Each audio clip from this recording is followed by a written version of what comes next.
Hello and welcome to the Oddschecker Cheltenham Festival preview. This is the day 2 preview, the Wednesday preview, and I'm joined by 3 expert guests. On the far side, we have Tony Calvin, racing broadcaster, journalist and tipster.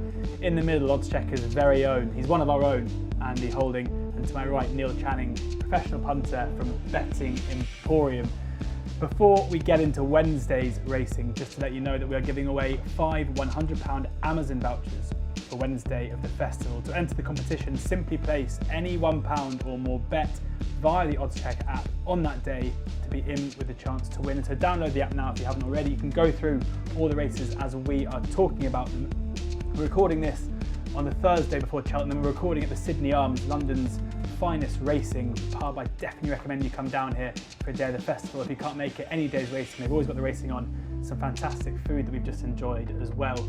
And yeah, so we're recording the week before, so we don't know what the going is going to be. At the moment, it sounds like it's kind of soft and heavy in places. Soft, heavy in places, yeah. On the course, and more rain forecast. So that doesn't suggest it's going to be anything better than soft. I think soft. I've ruled out good to firm. You've ruled out good to firm. It's good to know.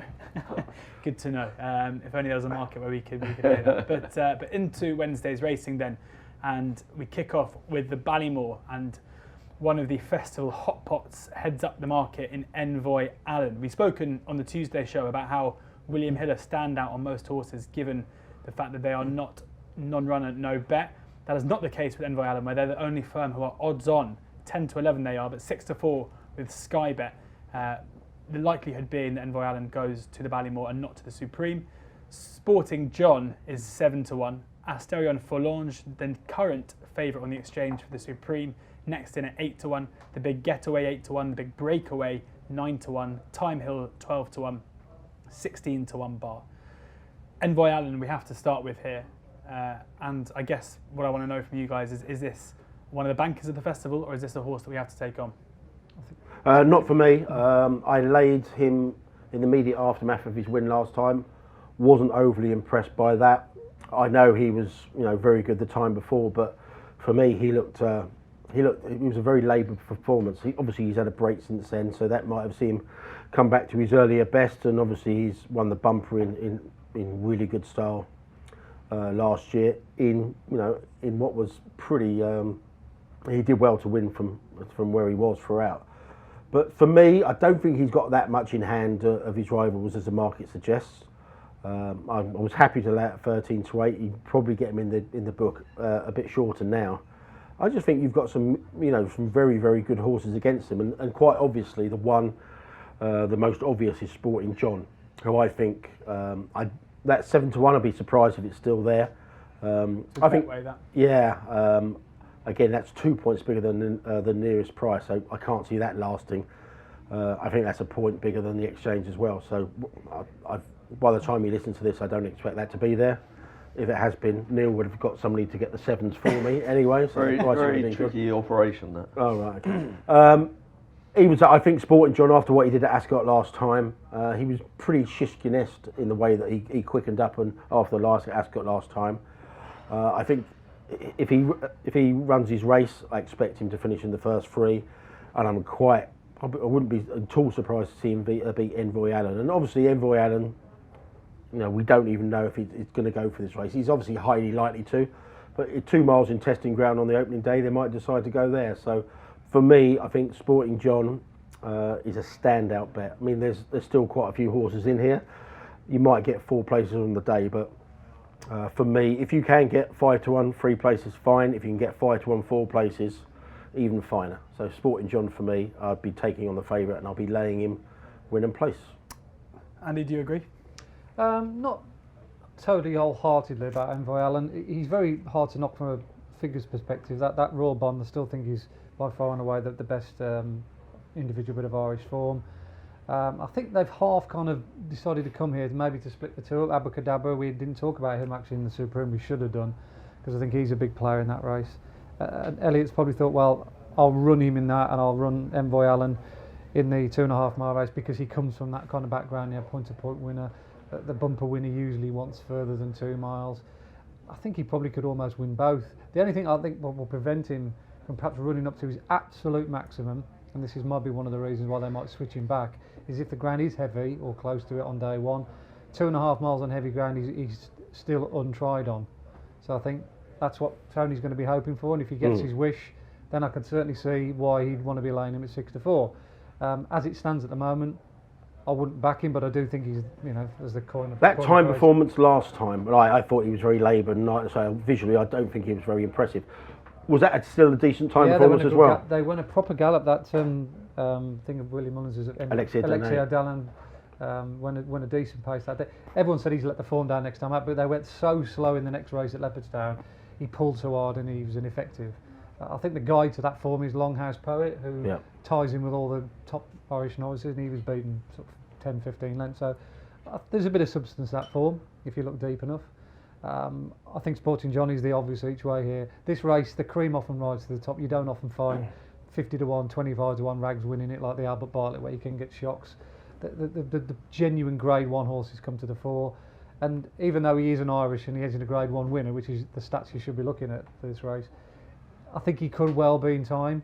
He's crept under the radar a little bit throughout the season, but he's knocked out some good numbers prior to his Ascot win. But his Ascot win suggested he'd run even faster. They went a good, honest pace that day in deplorable conditions. So soft or heavy ground, he wouldn't mind one bit. And he has got a turn of foot, which is something that is obviously a positive rather than negative. The two I'd be against, because they've run no sort of numbers anywhere near the level of what Envoy Allen have done or Sporting John. Particularly is the big getaway. Everyone's been talking this also, but his time last time out at Naas was so slow that I can't believe all of a sudden he's going to run that amazingly fast in a championship environment. And the big breakaway, he's a really nice type for the future, but again I just don't see him or his form good enough to win a Ballymore. So the market for me is absolutely on the button here. If they do stick with this race for Envoy Allen, then I think he's going to be very difficult to beat. But if he does get beat, it'll be by Sporting John. And being as I'm an each way better by trade, I'd rather be backing him at 5-6-1 each way than I would risking Envoy Allen staying the trip on the ground at 7-4. From one each way better by trade to another, Neil. Yeah, I mean, I agree with a lot of what both of the guys have said. Really, I mean, I think if you're going to lay something, you have to get into your mind that you're backing all the other horses. If there are some of the other horses that you don't like, or there's a lack of strength in the overall bunch of other horses, then maybe laying's not the best way to approach it. Andy doesn't fancy the big getaway, particularly at the prices. There's a whole bunch of horses here that have got targets for other races. On Betfair right now, there's literally only the four kind of big name horses in the race who anybody wants to bet at less than 50-1. So that tells me that this race is going to cut up. It could easily have less than 8 runners.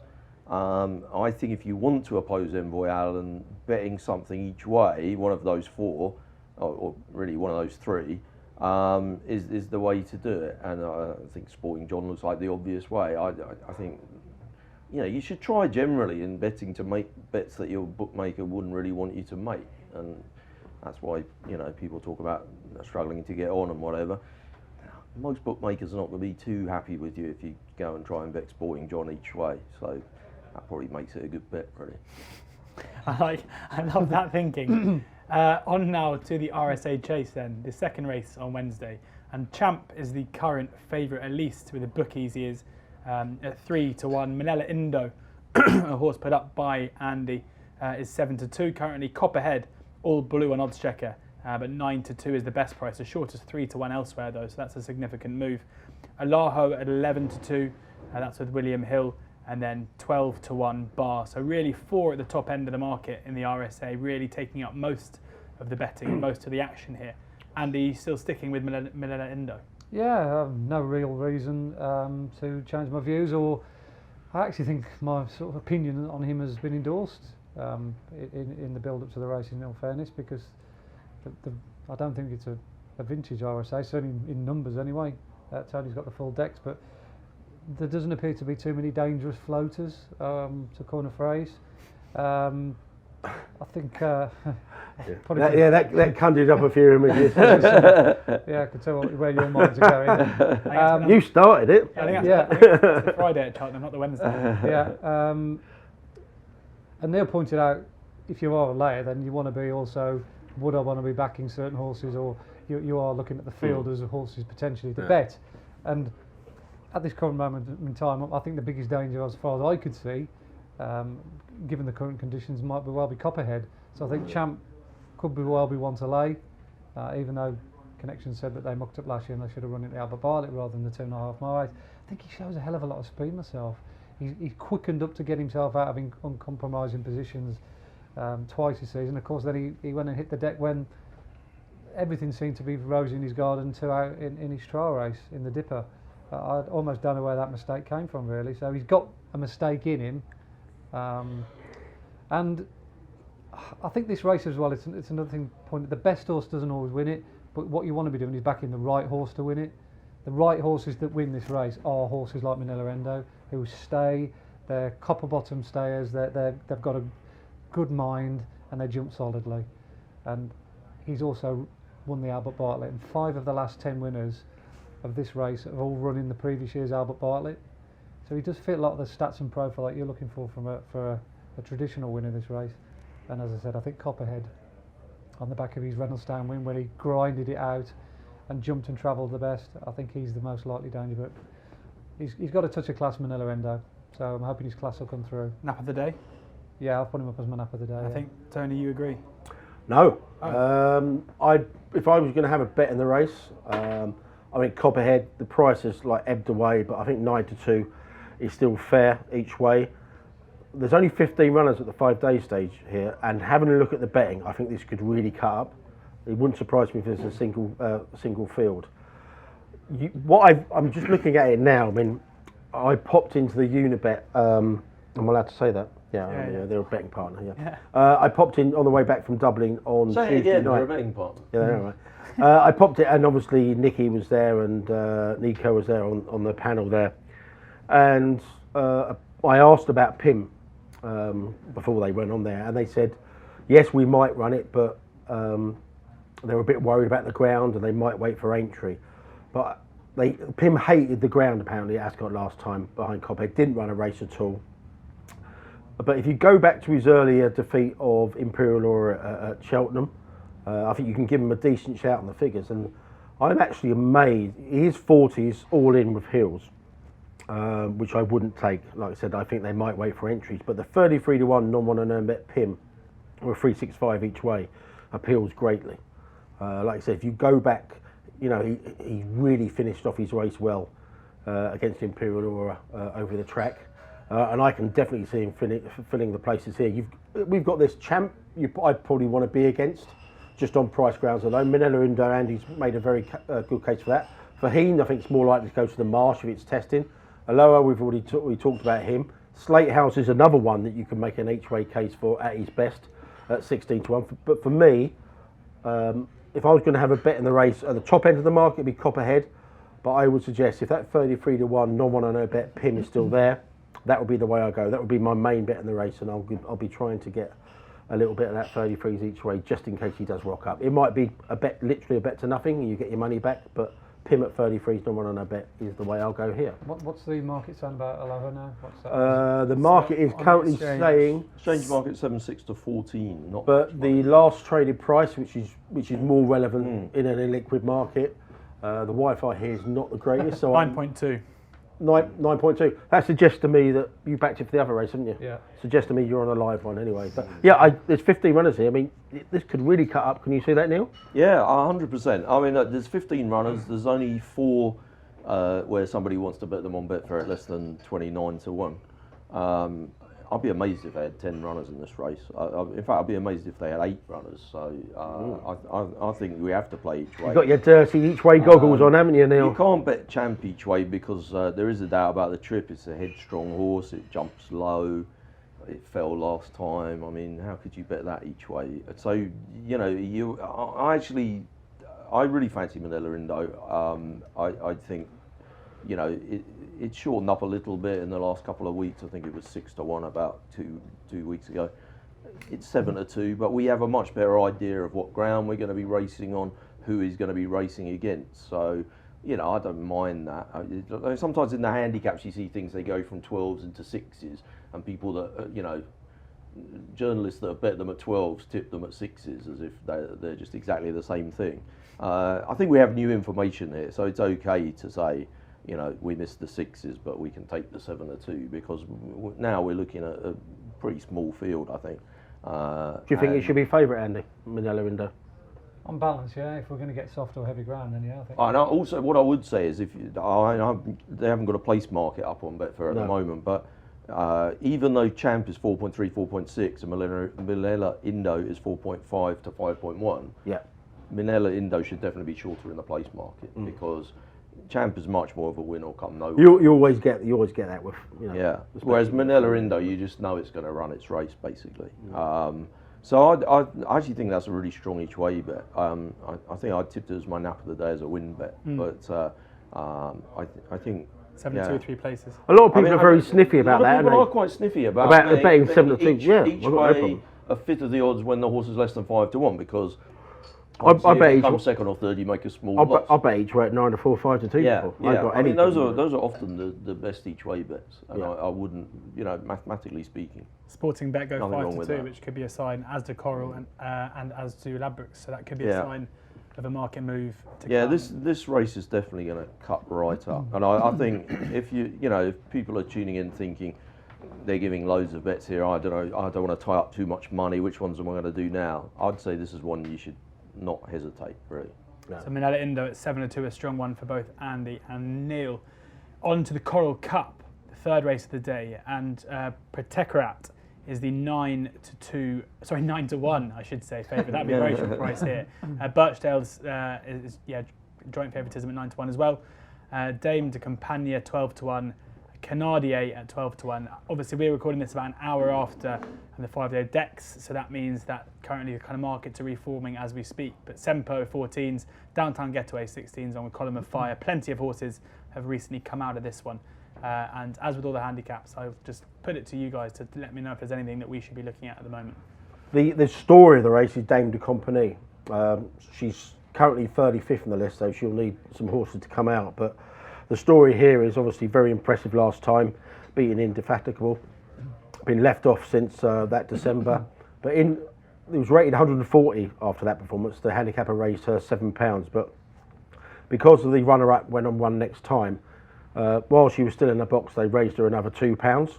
Now the story is obviously the JP's connections, and they actually went to the handicapping appeals committee to try and get that £2 back. They were successful. They actually went to the point, as I understand it, of actually getting a member of that panel replaced, because there is a system in place whereby if you're not happy with a full appeals panel, you can actually object to one of the people being on it. So they took it really, really seriously. £2 back for that horse. It could actually work against them if she doesn't get in the race. Yeah. But you know, if that tells you that they think they've got a very, very well handicapped horse. They want the safety net of that £2. They've got it back. And in races like this, where you know it's often won by very fine margins, that £2 can be very, very, very, very valuable. She's around about 10, 12 to 1. If she gets in, then I think she could be the story of the race. And if they went to the trouble of getting that £2 back, like I said, I think she could be the gamble of the race. But they'll be crossing their fingers that £2 isn't the £2 less isn't a burden. Andy? Yeah, it's interesting what Tony says about Dame de Compagnie, because it's almost as if now, seemingly, that JP McManus is absolutely dead set on winning this race. I don't know if it's one of those races he's had a bad record on, and he's just so keen on winning it. Did Glenlow get beaten in this? Was that the attempts? Yeah, he got beat by Delta, didn't they? Yeah. Off memory, I don't think he's done all that well in this race, JP. So he's obviously keen on making sure that she's well treated. But it's significant for me more than anything that he's gone now and acquired a horse called Alpha Mix, who finished second to one of his called Kilfenora in a very hot race last time out. Was at Navan, one of the most strongest and competitive 2.5 mile handicaps running the entire season in Ireland, and the front two pulled 20 lengths clear of the rest, so much so that Kilfenora ran in a grade 3 next time out and finished third, I think, if I remember rightly off the top of my head. And Alpha Mix should have won. He travelled like a Mustang in that race, but the jockey just let Kilfenor get first run on him, and even though he's closing all the way to the line, he just couldn't quite reel him in. But the numbers are really good for that race, and I've had Alpha Mix on my mind for this race for a long while, but he's been number 44, 45 on the list. Thinking, will he get in, will he won't, but there's been a hell of a lot of defectors. He's now number 31, so he only needs 3 more to drop out, and JP's gone and acquired him. What if he's got the handicap good thing, damned accompany, why would he go and buy another horse? And he's obviously buying this horse because he thinks, well, I want to be as heavy-handed as I can and have a right go at it. I don't know who rides, but he's a fair tool, this Alpha Mix. He's got a really good... Yeah, I put him up a couple of runs ago when he won at Navan, and he won pulling a cart that day. 16 to 1 currently. Yeah, he'll be one of the favourites on the day. He'll be 8-10 to 1 without a shadow of a doubt if he gets in. Neil? Well, I did read a stat that put me off a couple of horses, which is that no first season novice has ever won this race. I think we can say no JP McManus horse and just say everything that we... Yeah, that's true. Yeah, it's a massive race the second season. Yeah, definitely. 9 of the last 11 were in the top 8 of the weights, and 10 of the last 11 winners then went on to win either a Grade 1 or a Grade 2 on the next start. So it's a well, I don't know where I saw all those things. Somewhere I read them and I thought, oh, they'll sound good. But I mean, it's definitely, it's a race where you want to go for class horses and you don't want to be afraid to bet something towards the top end of the weight. I don't know. I mean, I saw Fergal O'Brien was saying Champagne Well would go for this rather than the Martin Pipe, and he thought that would be his best chance of the week. I mean, his stable's in form at the moment. I thought that was quite interesting. In form all year, haven't they? Champagne Well 25 to 1 in most places. And it's a Ramsday Taye form line, isn't it? Yeah, at Doncaster. They don't think it got home at Donny. He didn't. He just got outstage, didn't he? I mean, Protectorate, I thought, definitely, it's a bit of a hard puller. The strong pace, big field, really could come. I think that horse got a lot of improvement in it. So I could see that, but it's very inexperienced. Sempo was quite interesting for Joseph, 6th in the bumper last year. Yeah. I mean, again, a very inexperienced, and I don't know, it's just wide open. I felt like it wasn't a race where I was going to play anti-post, so I haven't really nailed it to anything at the moment. We've mentioned most of them, so hopefully the listener or the viewer can make their judgment as to who has made the best case for a few of those in there. On to now, surely one of the best spectacles of the week. We've been blessed with a fantastic Gold Cup, and we've also been blessed with an amazing Champion Chase with 3 at the top end of the market in Altior, who is the current 2 to 1 favourite, Defi de Sol at 9 to 4, Chacun Pour Soi at 11 to 4, 14 to 1 bar. By all means, let me know and let us know if there's anyone outside that top 3 who you think is value at the moment for a bit of an each way play. But concentrating on the top 3 in the market, do we think the market's got it right as it is at the moment? I think it's a good race to be a layer in, because if you don't fancy one of the top 3 in the market, you've got the other 2 running for you, and you've got 2 big plays whichever way you look at it. Personally speaking, I'd probably lay Altior and have the other 2 running for me, on the basis that I think the other 2 are at their absolute peak of their powers right at this very moment in time, and maybe Altior may have just been on the slight downgrade in the last couple of years. I think that's fair enough to say. Obviously the surname run has been well documented as being a mistake by Nicky. It took him a while to get over that. Some could have been impressed with his Newbury win. I thought, he probably did as much as Altior was expected to do, beating the kind of opponents he took on that day.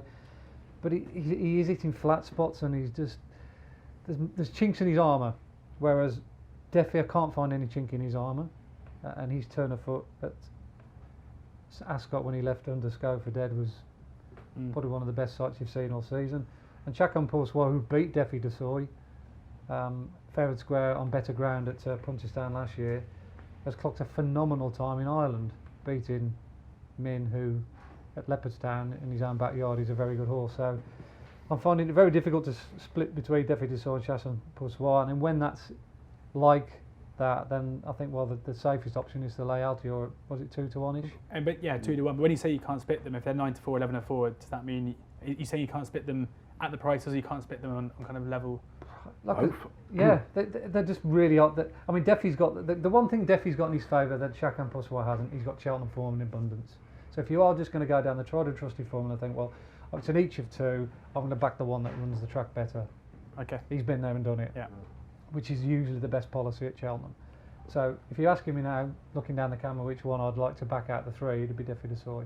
But as I said, I think Altior is probably worth laying at 2-1 from where I'm sitting. Neil, are you thinking similar? Well, I thought of the three, I thought Altior was the one I would least like to back. Just really because of its exuberant, huge jumping. Right? It does these kind of show jumps sometimes, doesn't it? And then it suddenly, the stamina kicks in 2 out, and it suddenly seems to just sweep past horses on its, at its best anyway. And obviously it hasn't all gone smoothly this year with the race at Ascot. I worry a bit about Chacun Pour Soi on the ground. I think if it was kind of good to soft ground, that would definitely be the one I would back of the three. In terms of the race shape, there's 11 runners declared at the moment. A Plutard and Min are going to the Ryanair. Lady Buttons is going to the Mares. Bundoran is going to the Handicap on the Grand Annual. It's quite easy to see there being 6 or 7 runners, even though I think you get money down to 8th place in this race, don't you? Or certainly to 6th place. So you would think that there would be, 8 runners, but I'm kind of desperate to find something each way. Politologue, I don't know, I heard Harry Derham the other day saying that, this horse is back to its best and they've had some problems and blah, blah, blah, and he's going to be ridden to mop up the pieces and all that kind of stuff. I mean, that sort of makes sense, but I don't think he's in love with it when it's really soft, is he? No. So I don't know. Dynamite Dollars seems to be the one that's getting a bit of... Well, I can see why, because, there could easily be 6 runners, and if you can get kind of 16-1, 20-1 each way, and you're getting paid first 3 by betting anti-post, well, yeah, I think that's kind of all right. I mean, Deffy de Soy, I don't know, I mean, it had to be all out to beat Underso, and Underso has not won this race, is that really that great a form? I think Chacun Pour Soi is definitely, for me, if this was a kind of normal, kind of good to soft ground, normal kind of Cheltenham of 5 years ago going, I'd probably make that a decent bet, but the ground worries me a bit. Tony? I just think if you're looking for an each way bet, obviously I get the numbers point of view. This could easily be less than 8 runners, but you've got 3 horses here that, well, they look pretty damn solid, don't they? So for me, I know for a fact they were really nervous about Altior going to that race last time. It may not have ticked all the boxes, but they were delighted by his finishing effort. They just wanted to get him back on track, and they're very happy with the horse. But there's nothing much in between the prices. You can make a case for Deffy de Soy as they're coming for, Chacun Pour Soi as well. Dynamite Dollars, 20-1, 3 places. Non-1 on a bet is an angle there. I know we're big fans of A Plutard, aren't we, for the Ryanair? Without looking, what price would you lay him non-1 and no bet here each way? Yeah, I really would like to see A Plutard run here. Partly because I missed... What price would you lay? Partly because I missed all the big prices for the Ryanair. All right, what price would you lay? What price do you reckon he is? I just had a look now. 5-1. Yeah, I would have... You can get 10-1 Sky Bet, non-1 and no bet A Plutard. You'd like to have that on side, wouldn't you? Yeah, I mean... Because it's only coming here if it's really, really, And really there's every interesting. chance that it will be. I kind of feel like it's 10-1 to run in the race, and you're probably just doesn't matter, wasting a bit of time. But that's a really good bet, I think. That is, I love that soundbite. You're probably wasting your time, but it's a brilliant bet. Yeah. Well, that's what non-1 and no bet is, isn't it? Yeah, That's the view. There are some bets you've just got to have. That is a really good bet. If it runs in the race, it's not going to be 10-1, so it shouldn't be 10-1. It definitely won't be 10-1 if it runs. I don't even think when you said 5-1, I was thinking a bit shorter, actually. The non-1 no bet price should be the price it would be assumed to go. So it doesn't make any sense. Yeah. Agrees.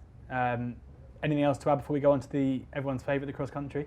So let me just see if I can. Sorry, I carry on while I'm just having a couple of bets. Neil's just about to burn.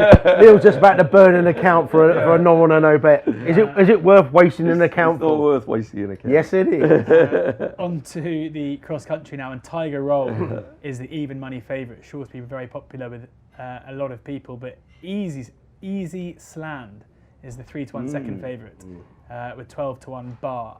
This isn't a race we're going to cover in great detail, I don't think. No. But can any of you shine a bit of light on the second and in terms of, I'm sure a lot of people out there will think Tiger Roll is an absolute good thing and even money. So can we counteract that or support it? Well, Easy Slam bolted up over course and distance. I mean, isn't that a good thing of course. for a start? I mean, in terms of Tiger Roll backers, just not really knowing what he's coming up against. I think it's very hard to kick Easy Slam out of the frame, really. I mean, the connections seem really bullish as well, and these French horses do really well over this nonsense, don't they? I mean, Tiger Roll's bang solid. Obviously, I wouldn't want to lay either of them. I could easily see me putting Easy Sland in a bunch of pretty filthy each way material, including the Ballymore and the RSA and the Champion Chase. 3 races that could easily have less than 8 runners. You could go a lot worse than getting yourself a nice, creative, lucky 15 each way. With those 4 races, and put Easy Sland in every one. I'm watching you create the bet now. I'm starting to get quite excited about it as we speak. First time I've met Neil today, and I kind of like his style. he's 2 peas in a pod, I think. I was going to say, yeah.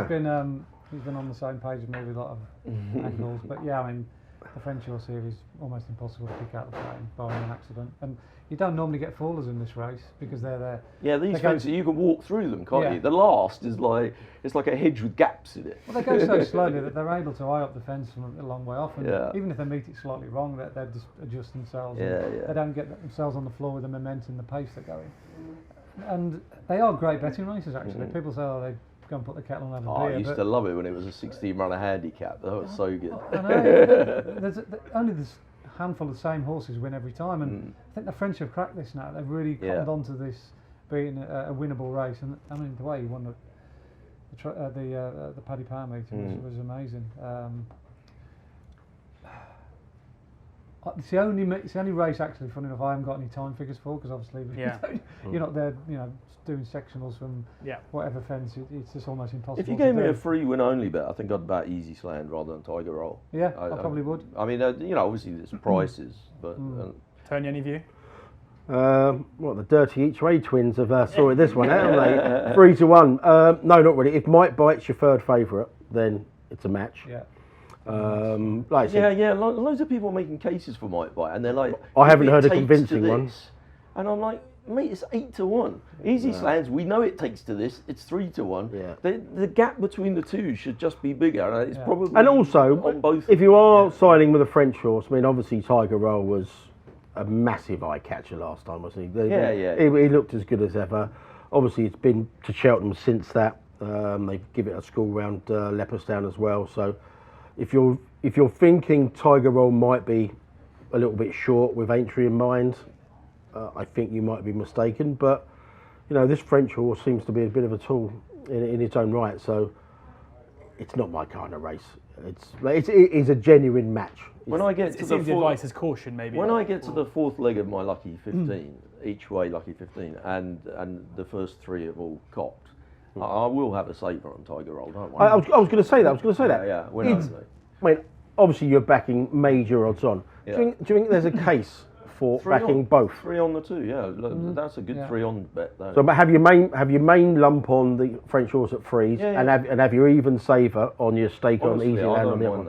The added spice to this race as well is, guys will slightly disagree with me, but I mean, the purists will say that the race of the day is the Champion Chase, but for a lot of punters that are going there to Cheltenham, you're right. Yeah. Tiger Roll's the big deal. It's a big story. It's a big story. It's a massive deal. Tiger Roll. The roar that this horse will get, and it'll usurp what everyone's a champion. As somebody that's been a bookmaker at Cheltenham for many years, not since 2004, but like for 14 years before that.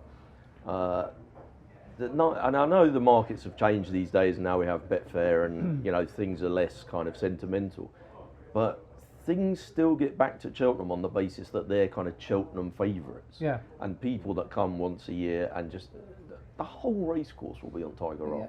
He's the people's horse, isn't he? Absolutely. He's Irish, but he's almost like one of our own. Yeah. Everyone who's made a few quid out the national will want to back him again. Yeah. If you Dutch the pair at freeze on, Neil, I don't want to see. I don't want to see the running comment afterwards. Took wrong course. Oh gosh, don't say that. Don't say that. Oh, you're giving me a nightmare already.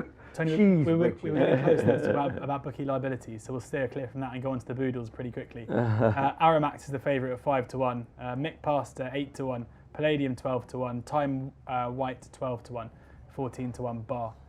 Again, Andy, I'll come to you first. If you've got any fancies here. Well, straight away you look at a race like this and you think who's targeted it and won it the most times or gone close to winning it the most times, and the standout pair of Nichols and Elliott. And they look as though they've got a very strong representation this year. Aaron Max has been the talk of the town, hasn't he, since winning the same race that Band of Outlaws won the year before. It's there for all to see what Gordon Elliott was up to. He showed a good turn of foot, and you know he looks fairly well handicapped, you could argue. I like horses that win at Navan, because if you can win at that stiff track, then Cheltenham should be fine. He was really weak in the market that day as well. I mean, Bet365 went up prices overnight, and they put it in as 11 to 8 favourite. I know overnight prices aren't what they were, but I went on Racing TV, and so I said, look, this is a better 7-2. He went off at 4-1, and a fair bit chunkier, bigger on the exchange as well. He was really weak that day, so He for tried him bigger and running as well. yeah, to do what he probably did there, Yeah. despite the drift, is a positive. Yeah, definitely. He was a bit disappointing the time before on bad ground, so he wouldn't want it like round his ankles. I'd actually think Gordon's got another big player in his, and a horse called Tronador. Not a lot of people 14-1, talked about him, but 365. again, I think he'll be shorter on the day, not significantly, but perhaps 8-10-1 maybe. I just like the way he's finished his races off. He was very strong at Thurles when he was well backed. It was a tactical affair last time, and he just got caught out by two older horses who just got first run on him. But I like the way he came home, and he's from the same connections that won it a few years back, up with a 33-1 shot. Obviously, Nichols has got Time Hill, is it? Time White, sorry, beg your pardon. Time White. But impression I get with him that he would want better ground. He took him to Musselburgh today to look for better ground. He wouldn't want it soft or heavy. Do you think generally on the week, because like Nichols, I think I mentioned about Henderson before, but like consistently whenever you speak to Nichols, Tony, a lot because he's doing the blogs and stuff. No, Like, I haven't done over that for the about years, 6. though. I haven't done that for about 6 years. Oh really? Okay, but like But no, you I know, speak to him still. You know that it's a constant refrain from it, isn't it? You know, we're going for better ground. This horse, we don't want too much rain.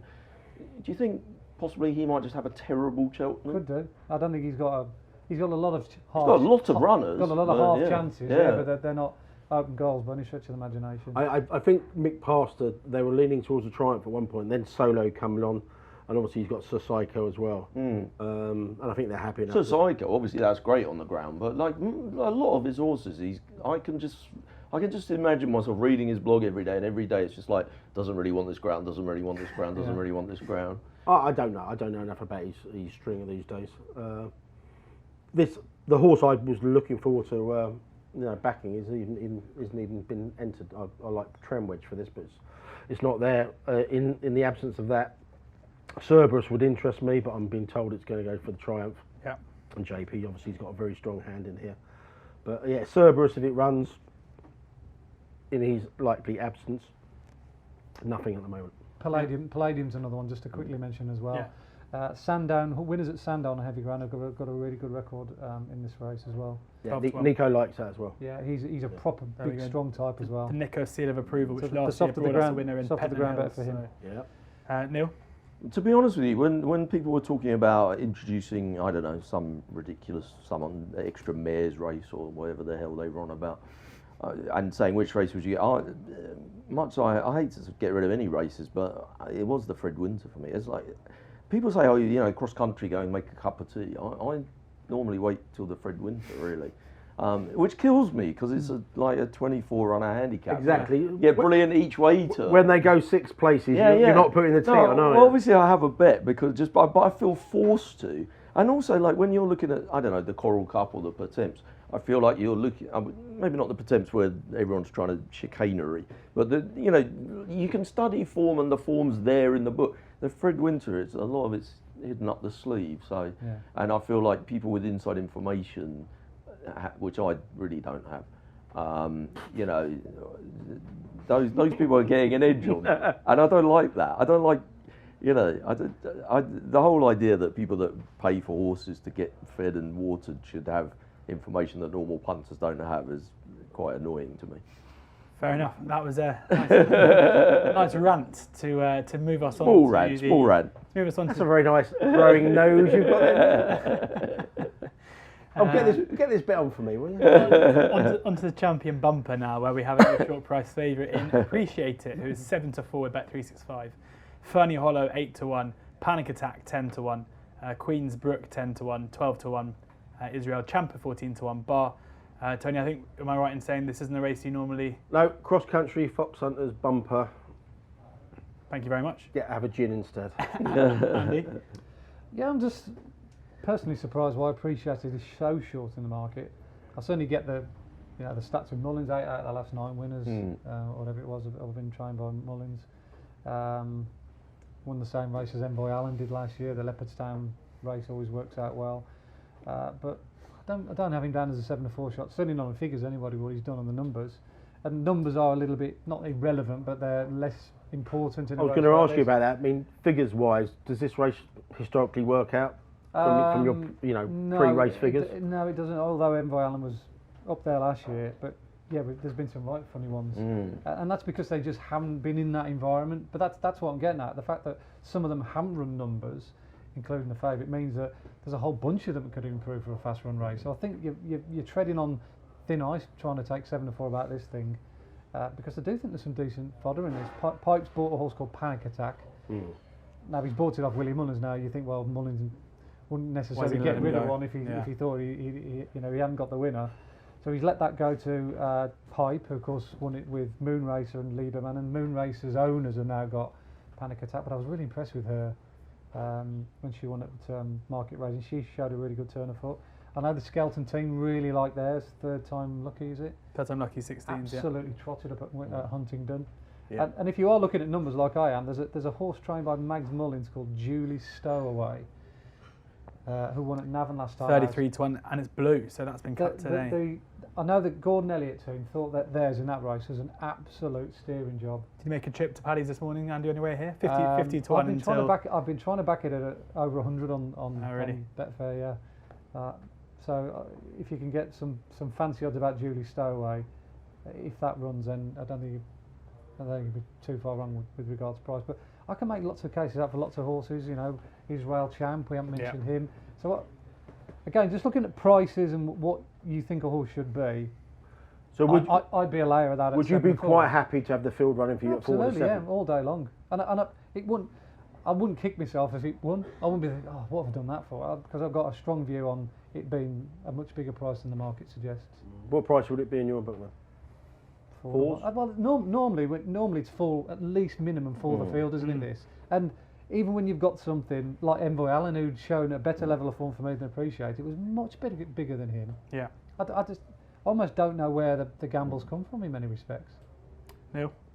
Well, like earlier on we were talking about the Ballymore, and saying about how you don't necessarily want to lay the favourite at 7-4 because the race could cut up. You end up effectively you're just backing the other, might be 6 horses, and maybe you don't really fancy 2 of them. This is totally different because we know there's going to be 20 odd. There's bound to be unexposed horses that we haven't seen the best of. There's bound to be things that the owners and trainers and stable staff know way more about than we do because they've worked well in the last week and whatever. Yeah, I mean, if out of the 2, if you were going to lay one at roughly the same kind of price, they're not exactly the same price, but they're roughly the same kind of price, this would strike me as much better. I mean, the other thing we talked about earlier with Manila Indo was that horse has gone from 6s into 7-2 in the last 2 weeks. Which is like 8% on its price. Appreciate It has gone from 7-2 into 2-1 on the machine now. So that's that's 9% on its price. Appreciate It's done it for no real reason. Weight of money, sure, I'm sure that's a factor. But you know, Milena Indo's done it because the race is hugely cut up. There's a good chance that it ends up only having to face 5 horses. You know, we change when the facts change, but with Appreciate It, the facts haven't really changed. The only fact that's changed is loads of people have wanted to stick their money on it. Now, whether they're all super shrewd and we should never oppose them, or whether they've all got a bit carried away and it's got a bit short now, is obviously the $64,000 question. But I could only lay it at these prices. Good to get a bit of intel into your staking size there, Neil. But anyway, that brings us to an end on the Wednesday preview. Thank you very much for tuning in or for listening. Thank you very much to the expert panel here alongside me for giving us their thoughts on Wednesday's racing. Make sure you listen or watch Tuesday's preview, Thursdays and Fridays as well. You can find them on all podcast platforms or on the Oddschecker YouTube channel, which you should subscribe to now, and enjoy the racing.